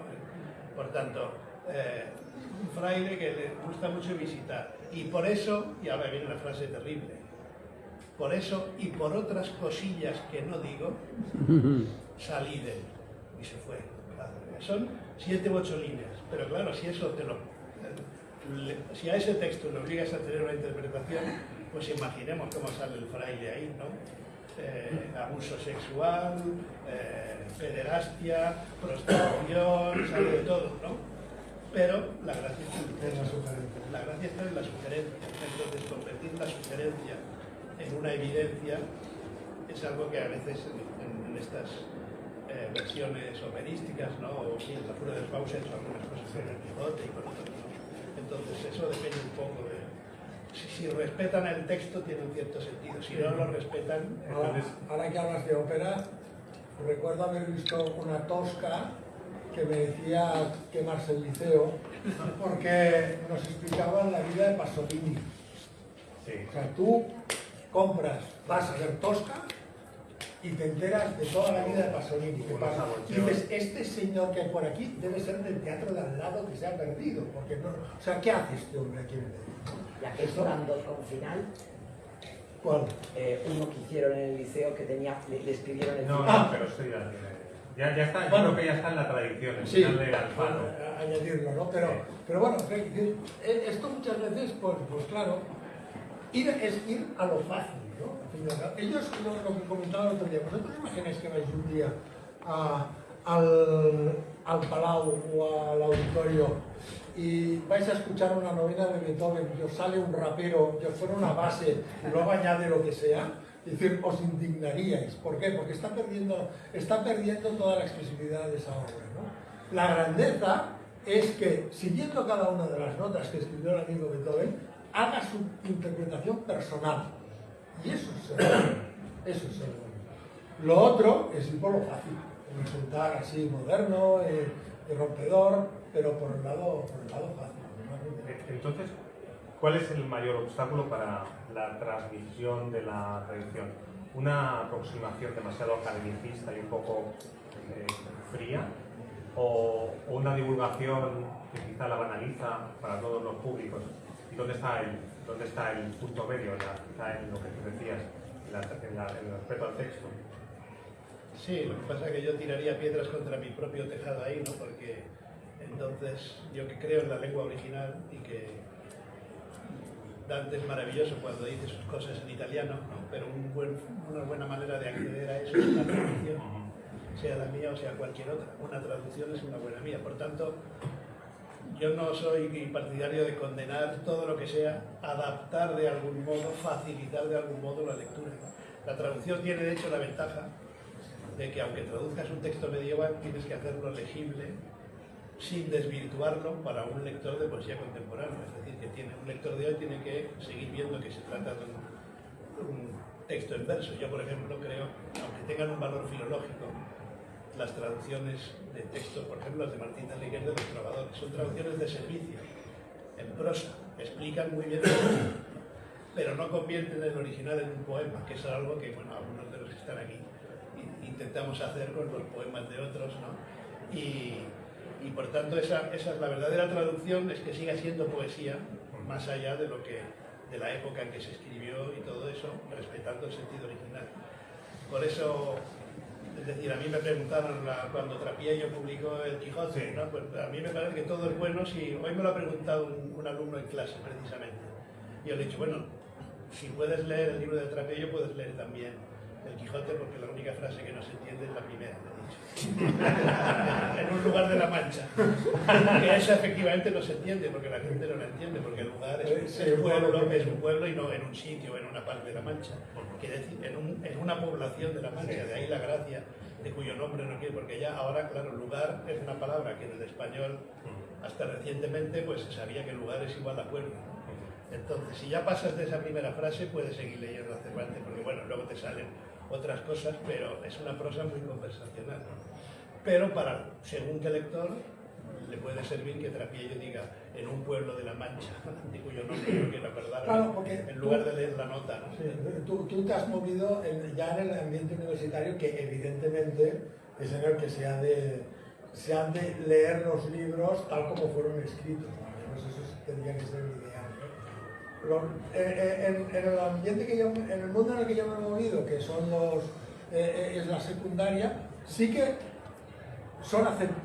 van bien las adaptaciones rigurosas de estos textos. ¿Por qué? Porque es que los niños, los alumnos de hoy en día que no leen, les cuesta. Yo he llegado a entender un texto tan sencillo. El Lazarillo antes se ponía a los chavalines de primero de Julio prácticamente, ¿no? Y hoy en día no lo pueden entender ya por largo, porque tiene más de 52 páginas, ¿no? Y es que hay un problema que es fundamental: lo que no se conoce no puede gustar. Entonces, sí que es lícito en una graduación, pues intentar hacer una aproximación que pueda atraer al público lector, porque hoy en día los lectores son mínimos, ¿no? Y más todavía la enseñanza de la literatura, que en secundaria ha dado bastante, deja mucho que desear, porque no se estudia la literatura, se ha convertido en estudio de la lengua. Y convertir la lengua con la literatura a un mismo nivel es como poner a Miguel Ángel con el marmolista de la cocina. Los dos utilizan el mismo material, pero nada más. Bueno, se nos echa el tiempo encima. Para finalizar este segundo bloque, así pasamos ya al último. Nos gustaría que nos leyerais uno de vuestros propios poemas en donde consideréis que personalmente habéis reflejado o dejado transparentar dejado aparecer la tradición. ¿Empiezo? Sí. Pues yo haré uno del último libro, que se titula Amanecer. Todos sabemos que el amanecer mitológico tenía una ninfa antes del carro de Faetón y dejaba caer los pétalos de su escote, lo cual siempre es interesante, pétalos de rosa y lirios, rosados y blancos, ¿no? Se abre con una cita que tendríais que reconocer. Y aquellos pensamientos, porque lo he leído hace 2 minutos, dos no, y aquellos pensamientos míos tan vanos, ella los va borrando con el dedo y escribe en lugar de ellos otros sanos. Cuando despiertas, tus ojos buscan en el final de la noche dónde pararse y descubrir un nuevo sentido al día. Durante toda la noche, los objetos amontonados en silencio junto a mí, una caja sin tapa, un cuaderno de hojas desordenadas, un reloj sin tiempo, han esperado a que dejes caer sobre ellos tus caricias blancas y rosas, pétalos de esperanza que los salvará del dolor de esta vida sin orden ni sentido, y a que tu luz nos ilumine al respirar, mientras mis pulmones se ahogan en el desamparo que nos reserva el futuro, con la esperanza de que nos rescates del caos y des sentido a la melancolía que atraviesa nuestro ser en la noche, mis hojas desordenadas y la carrera del tiempo.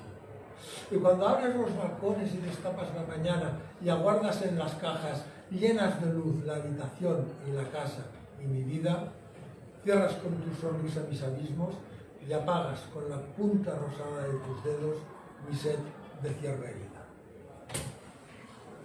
Yo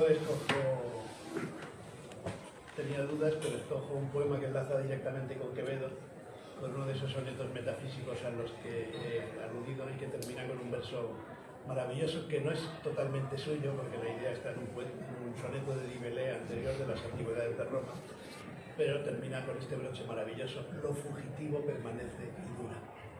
Y yo en un viaje a Roma, digamos que inspirado por ese verso, escribí este soneto blanco, aunque hay alguna sonancia, pero digamos es un soneto porque era un homenaje a un soneto anterior de Quevedo.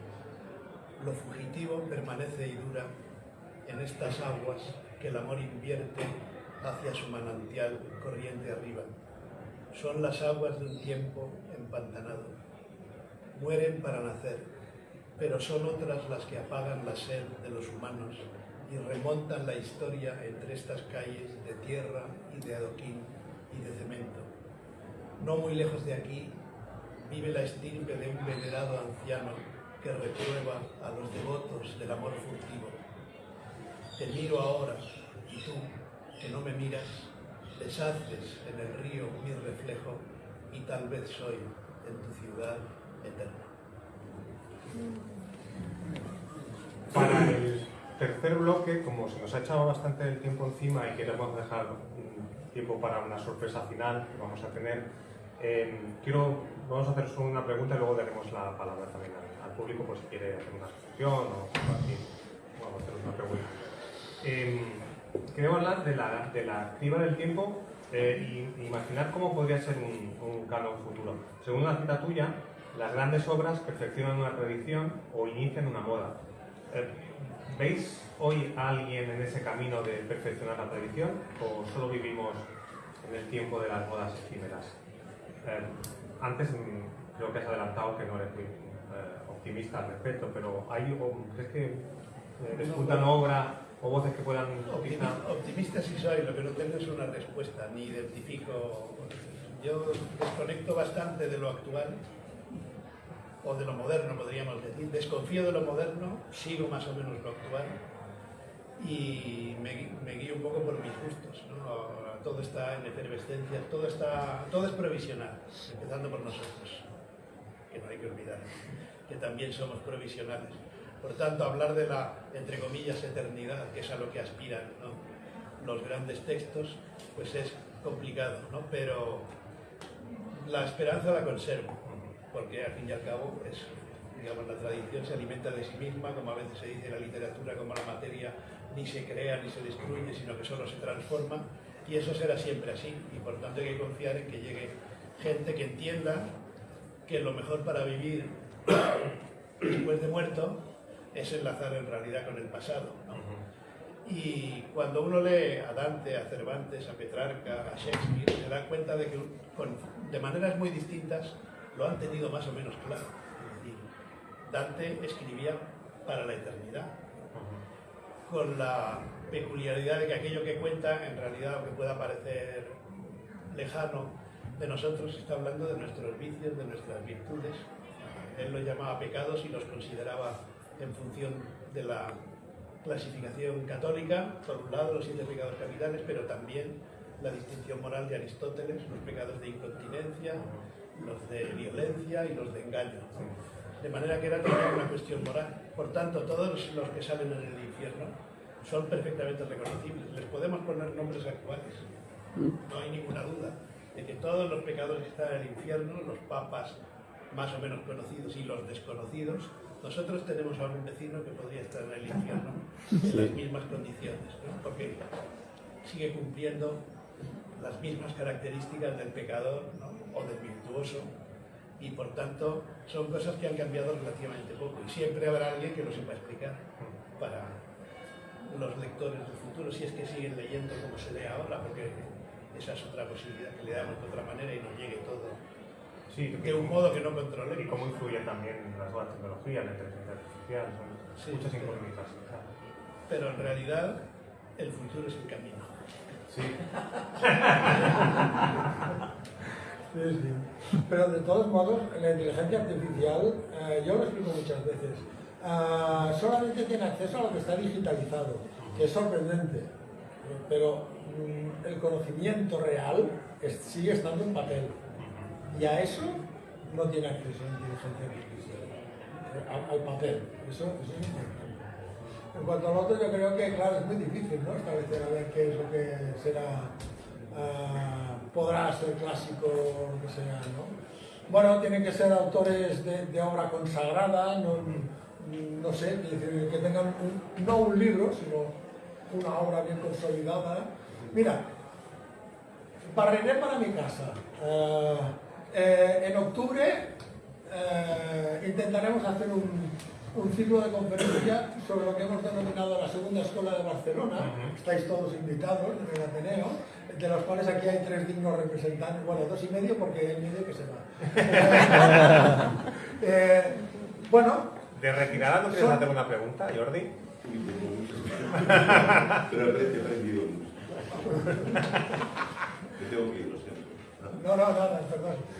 Pero, bueno, tenéis que ser autores de una obra consolidada, bien evolucionado, con una coherencia específica y demás, que bueno, que en este sentido podrían aventurar con todo el riesgo que supone la futurología, que no la podéis saber ni Dios. Pero vamos, eso es así. Pues me encantaría que quien quiera le dirija unas preguntas a José María o a Jorge.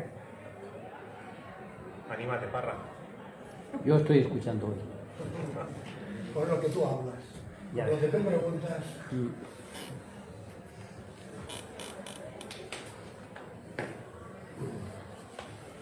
Bueno, pues nada, yo creo que hemos recorrido muchas ideas interesantes sobre tradición, canon y el lugar que ocupa el clásicos en nuestra vida. Antes de cerrar, pues ya está, nadie quiere una pregunta, pues vamos a... Bueno, perdón, me lo he apuntado así, se me ha ido la cabeza. Tenemos con nosotros a Marta Boldu, no me acordaba de tu apellido, perdón. Tenemos con nosotros a Marta Boldu, que es la otra parte de Marta y Nico, y que van a tener la generosidad de cantarnos un par de temas. Entonces, si eres tan amable de venir al escenario, sí, yo creo que sí. Uno. Sí. Leo primero. Sí, bueno, sí, primero lee un texto y cerráis vosotros, sí, perfecto. Pues adelante.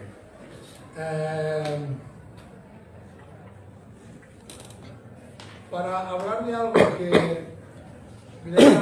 que pueda estar inspirado en algo que ver con lo que hemos estado hablando, yo había pensado leer algo que ahora no encuentro. Sí. Un poema de Machado que me sirvió de variaciones sobre un tema machadiano, me sirvió para escribir unas variaciones al respecto. El poema está en Soledades, Galerías de otros poemas, de Campos de Castilla. Es un poema que expresa la máxima soledad con la que se encuentra este pobre hombre en el momento que muere su mujer Leonor, ¿no? Al borde del sendero un día nos sentamos, ya nuestra vida es tiempo y nuestra sola cuita son las desesperantes posturas que tomamos para aguardar, mas ella no faltará a la cita. Perdón, es de soledad esto. Variación. Segunda. Me he sentado al borde del camino. Mi vida lucha por salir de este tiempo. Desesperación, desengaño, abismo. ¿Para qué esperar qué? Porque sé que ella, por más que luche, no faltará a la cita. Variación 3. ¿Qué importa que luche? La desesperación recorre mi médula o que me lance al vacío. ¿Qué importa que me obstine en mi afán, perro ciego y sin olfato? Da igual intentar impedirlo. Siempre estará ella aguardándome. Variación 4. El cielo se cierne indiferente sobre la piedra fría. Rocas blancas, hierba verde. El viento mantiene el paisaje. Grama, arbustos, esperanzas, a ras de suelo. La naturaleza se rinde a la matemática celeste. Solo yo me alzo para preguntar al horizonte, pero la mirada de ella vigila desde lo alto que todo llegue a su fin. Quinta variación. Mi camino serpentea hasta el horizonte. Solo me asaltan las preguntas. Se ha callado la música. El polvo y el calor ahogan el cielo azul. El paisaje yermo se extiende en su aplastante fulgor. Atravieso la luz del silencio y de la tristeza, y cuanto más avanzo, mejor veo que no hay nada más allá. Se ha detenido el camino en un instante, piedras, y entonces descubro la inmediatez. Cuanto veo es. Sigo mi camino hasta comprender el más acá. El silencio va dando paso a la claridad, y las preguntas se cierran ante el ahora mientras apaga mi angustia, hasta aprender a rodearme de piedras e inquietudes, calor y encontrar en el paisaje el infinito azul. Variación 6. Entro lentamente a través de las sombras hasta comprender el camino de la penumbra a la luz, la recóndita armonía de tu cuerpo. Variación 7. ¿Acaso tú caricias el silencio, la música más hermosa? Y variación 8. Quiero cegarme de la luz de la vida, que llene mi cielo y mi tierra, que marque mi horizonte. Quiero olvidarme de la ceguedad de la vida, que el cielo llene mi tierra y que el camino me lleve hacia la luz. Horizontéame mi vida hacia la luz, ciélame la tierra y que todo lo cubre el azul, puro, atravesado por el camino de la plenitud. Gracias.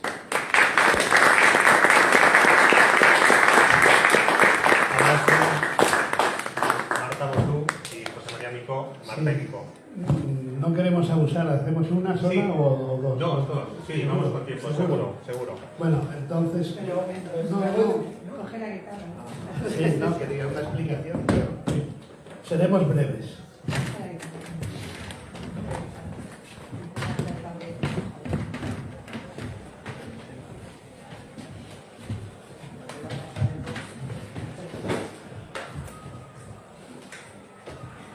Bueno, mientras prepara y cuenta, tengo que agradecerle a José María que tuvo la infinita generosidad de escribir y publicar un prólogo a mi primer libro de poemas, que si a alguien le interesa, el prólogo es muy bueno, está ahí. Ay. Por seguir, simplemente explico por qué hemos escogido esta canción, y si luego queréis otra, habrá otra, pero esta, porque yo estaba traduciendo el Orlando Furioso hace de esto 20 y tantos años en Florencia, y salía todas las noches a tomar algo y me daban algo de aperitivo y ya me consideraba cenado. Si había tomado una copa, pues volvía a casa y traducía algunos versos más. Estaba en un apartamento de alquiler allí, y si había tomado más de una copa me volvía a dormir, pero a la mañana siguiente, a las 8 de la mañana, estaba traduciendo, porque tenía muchos versos por delante, muchos miles de versos por delante, y estaba trabajando. Y me encontraba casi la primera noche que salí a un vendedor de rosas, de estos que hemos visto a todos en las ciudades turísticas. que intentaba colarme una rosa. Yo le dije, pero no es que voy solo, porque yo estaba solo en Florencia trabajando, y le dije, no te la voy a comprar, pero si una noche me ves con una chica, entonces me la das. Pasaron los 3 meses y no me vio nunca acompañado. Yo de hecho ni siquiera se lo conté a Marta todo esto, pero un año después volví con Marta y atravesando Plaza de la República vi que se acercaba desde el otro lado y dije, no será capaz, no se acordará. Y sin decir nada le dio entero el ramo de rosas a Marta, y como podéis imaginar es la vez que he quedado mejor con una mujer. Y naturalmente escribí un poema. El poema original es en realidad bastante pedante, un poco pedante, porque se titula Mi rosa sin porqué, en alusión a la rosa sin porqué, etcétera, de la poesía mística alemana. Pero cuando decidí ponerle música se convirtió en esta rumba un poco sarcástica. En el fondo es canción protesta, aunque no se note, y por tanto en este caso adapté bastante la letra del poema original para convertirla en esta canción que ahora escucharéis, Mi rosa sin porqué. Marta, al escenario.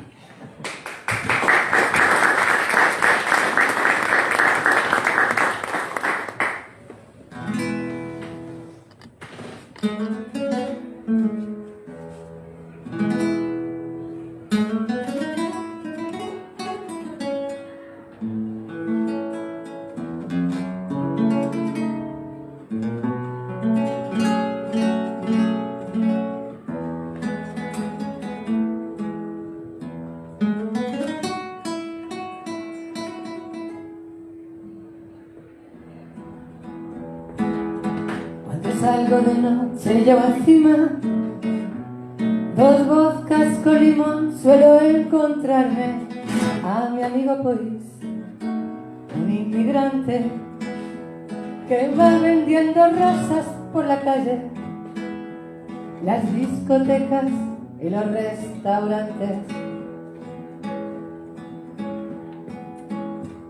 Su madre murió en mayo, mes florido, pero él estaba aquí y en el envase de un vaporizador vertió su llanto y roció las rosas de su ramo, y roció las rosas de su ramo.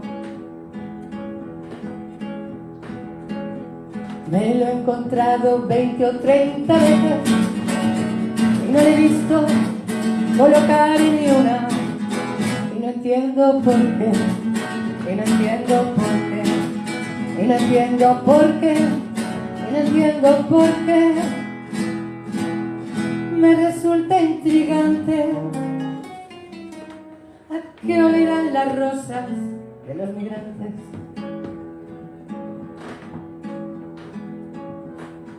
Es natural que los enamorados estén a lo que están mientras se achuchan, ven florecer su amor, pero no escuchan la súplica de los desamparados, la letanía de los desahuciados.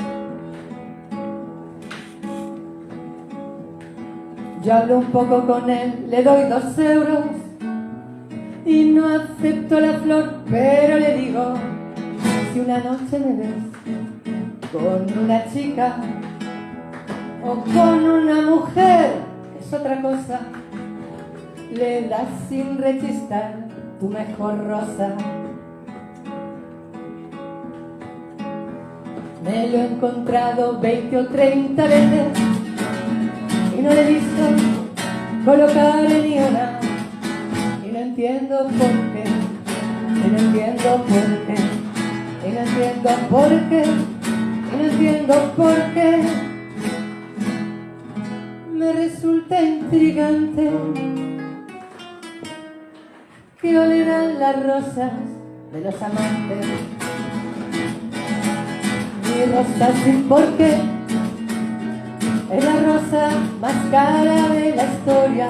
Mi rosa sin por qué es la rosa más cara de la historia. Mi rosa sin por qué es la rosa más cara de la historia. Mi rosa sin por qué es la rosa más cara de de la historia.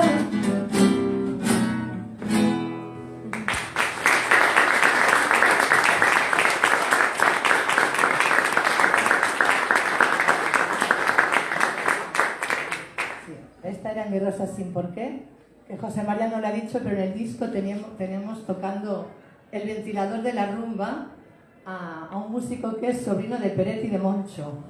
Ahí está él tocando, haciendo el ventilador. Y vamos a seguir y acabamos, y gracias por compartir con nosotros nuestras canciones y nuestra poesía con Mi Alegre Valentina, una canción sentimental, aparentemente feliz.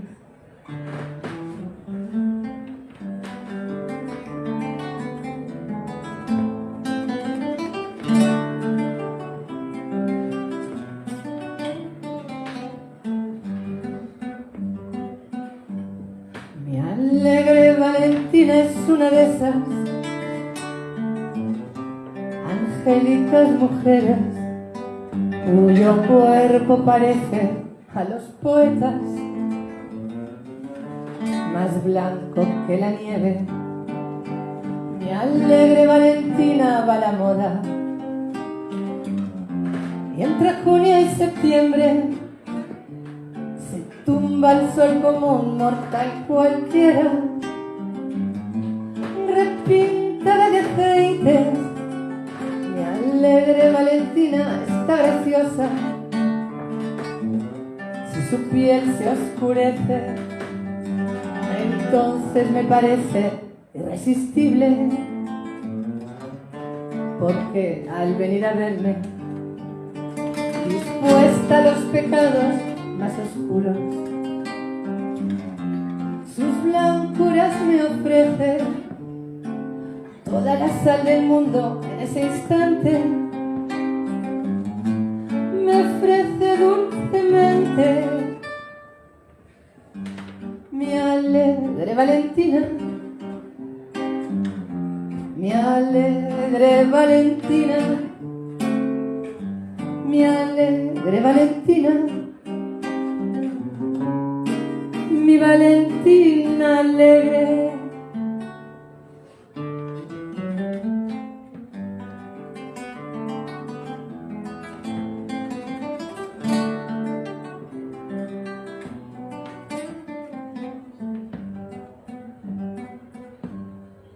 Mi alegre Valentina, cuando vemos desgracias por la tele, tomados de la mano, ella serena, sonríe indiferente, y está bien que así sea, porque dicen que el común de la gente suele pasar la vida en emociones bastante impertinentes. Hoy sois felices en París o en Roma, un portal os protege de cualquier inclemencia, y vuestros besos son bonitos juguetes. Mañana lloraréis como han llorado todos los que se quieren. Solo mi Valentina se permite ser feliz para siempre. Mi alegre Valentina. ¿Queréis cantar conmigo? Es fácil. Mi alegre Valentina. Mi alegre Valentina.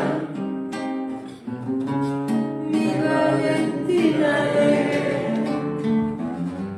Mi alegre Valentina. Ahora sí. Mi alegre Valentina. Mi alegre Valentina. Mi Valentina alegre. Valentina no existe, tan solo de este modo me querrá hasta la muerte, me querrá hasta la muerte. Muchísimas gracias. Gracias.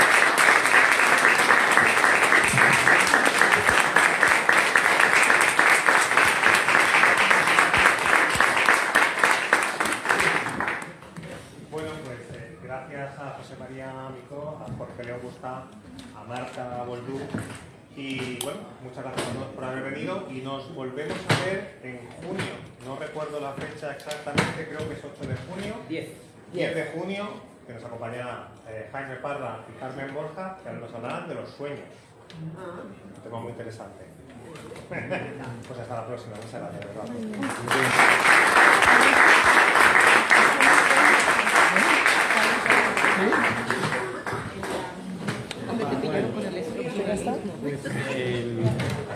Finalizo. Gracias a vos.